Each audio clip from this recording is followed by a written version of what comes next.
Salve, salve família! Nós estamos aqui mais um dia no Jardim HG e no vídeo de hoje eu vou mostrar para vocês como fazer o reaproveitamento do solo inerte, podendo ser ele coco ou turfa. Então já dá o like, se inscreve no canal, me segue lá no Insta e fica até o final do vídeo porque eu tenho um anúncio para fazer e você tem muito para ganhar com isso. Então vem com nós! Então, família, é muito comum, depois de um ciclo, depois de um cultivo, a gente querer reutilizar o substrato, né? E muita gente fica naquela, pô, tenho que trocar o substrato, eu posso reutilizar, como é que eu faço? E esse vídeo aqui eu tô fazendo realmente para sanar essas dúvidas da galera. Quando a gente está falando de um substrato orgânico, né, que vai fornecer nutriente para a planta, após um ciclo, esse substrato ele vai estar defasado, né? Ele não vai estar com a mesma potência do início do ciclo, né?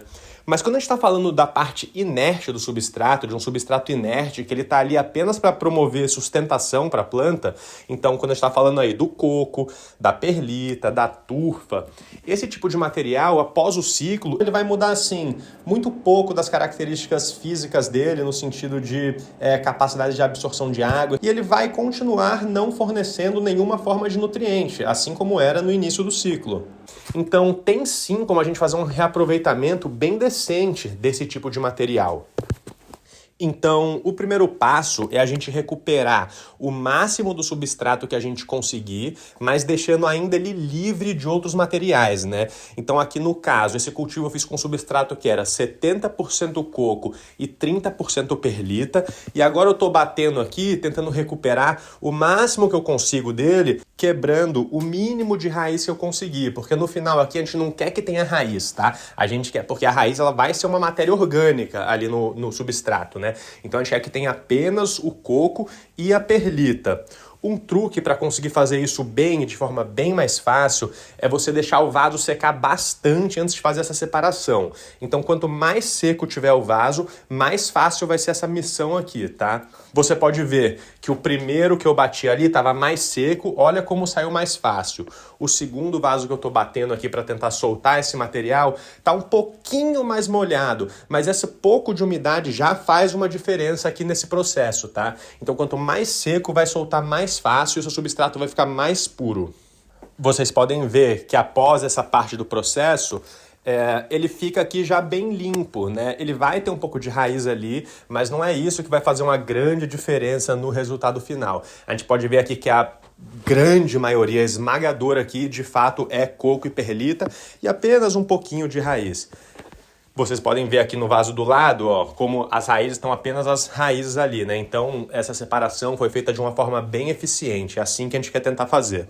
Agora, a segunda parte do processo consiste em lavar o coco. E isso tem dois objetivos.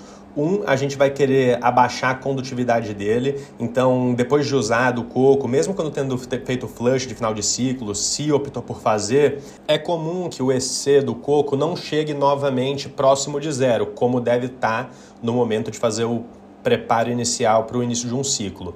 Então, a gente quer reduzir esse EC, né, para o mais baixo que a gente conseguir, e além disso, a gente quer eliminar as partículas finas do substrato. Essa partícula fina, ela não é muito legal, ela atrapalha um pouco a drenagem, então a gente prefere as partículas um pouquinho maiores.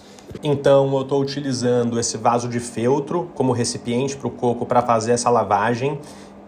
E eu vou falar que seria até melhor utilizar um recipiente com furinhos um pouco maior para a gente conseguir retirar com mais facilidade aquela matéria fina, né, que é bem um pó assim mesmo.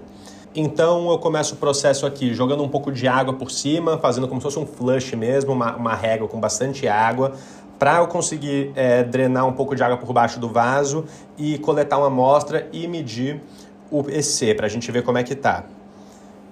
Aqui vocês podem ver que o EC então estava com 2.0 e agora eu vou começar a fazer um flush aqui mais intenso mesmo para realmente agora fazer uma limpeza legal nesse substrato. Eu diria que é até válido dar uma sacudida, passar a mão, assim, né? Pode dar uma limpada de verdade, inclusive isso vai facilitar bastante essa separação da matéria mais fina. Vocês podem ver aqui no vídeo que já está descendo essa água marrom, né? Que é essa matéria mais fina indo embora. E depois de algumas lavagens, de alguns litros de água, o EC desceu para 0.3. Esse da minha água aqui já sai com 0,2, então 0,3 está ótimo. Esse 0,1 a mais não vai ter nenhum impacto no próximo cultivo. Agora o coco já está limpo, mas se você quiser pecar pelo excesso, você pode até fazer uma lavagem final com uma solução de água oxigenada. Fazer uma solução bem fraquinha com água oxigenada e regar. Isso vai garantir que não vai ter nenhuma forma de patógeno no substrato. E a última etapa, isso no caso do coco, porque no caso da turfa não precisa, é fazer um tamponamento dele, né? Isso se você for utilizar ele para um sistema hidropônico, né? Um sistema só coco e perlita, por exemplo. Nesse caso é importante fazer um tamponamento, então a gente vai fazer uma solução de cálcio e magnésio e fazer uma rega. É simples assim. Então apenas seguir a recomendação do fabricante na solução de Calmag e fazer uma rega. Isso vai favorecer a troca de cátions e vai melhorar a absorção de nutrientes. Então é bem importante fazer isso quando utilizando o coco. Para a turfa, essa etapa não precisa ser feita. Como eu vou utilizar esse coco em um substrato orgânico, não tem essa necessidade do tamponamento. Então eu só vou pegar esse coco e já vou misturar no resto da minha matéria orgânica aqui, com humus, com as farinhas, com o resto das coisas. E os nutrientes dali já vão fazer esse tamponamento no coco, então não tem essa necessidade. E aqui o coco já está pronto para utilizar novamente. Ele não fica exatamente igual ao coco novo, se você fizer isso você vai perceber, mas ele continua bem legal e pode acabar sendo uma solução interessante. Mas eu também acho interessante deixar claro que eu não costumo reaproveitar esse material para fazer outro cultivo inerte. Então esse material reaproveitado, geralmente eu acabo utilizando para outras plantas aqui na minha casa, ou se eu vou fazer algum cultivo orgânico. Eu espero que vocês tenham gostado do vídeo e eu estou muito feliz em anunciar um novo parceiro aqui do canal. É o Banco de Sementes Flora Urbana. Eles são um banco de semente realmente muito bom, é um dos melhores aí, se não o melhor na cena brasileira. E eu estou realmente muito contente em trazer essa parceria aí. Eles mandaram um cupom de 10% de desconto para a comunidade aqui do canal. Então o cupom é JardimHG10, tudo em maiúsculo. E eu espero que ajude vocês aí também, família.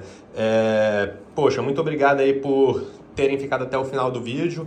Tamo junto, obrigado por dar essa força. E tamo junto, família. Valeu, é nóis!